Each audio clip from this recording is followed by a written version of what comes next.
Striker House Gol Sriwijaya FC Hilton Morera gagal bereuni dengan mantan klubnya Persib Bandung dalam rangka pekan ke-19 TSC yang akan dimainkan pada Sabtu 10 September 2016.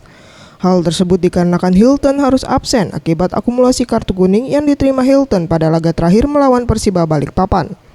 Absennya Hilton menjadi kerugian untuk Laskar Wongkito. Ujung tombak yang berduet dengan Beto Gonzalez ini sedang dalam posisi on fire untuk bermain.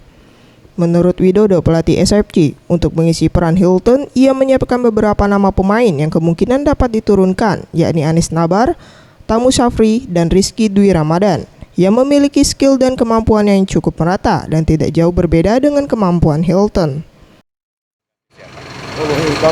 Nanti di situ ada Anis, ada Ridwan, ada Musafri, ada Rizky. Peluang siapa? Peluang ya nanti aja peluang. Terus ini kan Persib ada pemain baru, kira-kira gimana? Ya, nggak apa-apa. Ya hanya mereka kan ya. Ya kita tinggal mengatur strategi gimana menghadapi pemain baru itu kan gitu. Ia menambahkan, target 3 poin harus diraih anak asuhnya untuk dapat bersaing di posisi papan atas klasmen. Farel Dwi Satria, Safety on Rizky, Sriwijaya TV.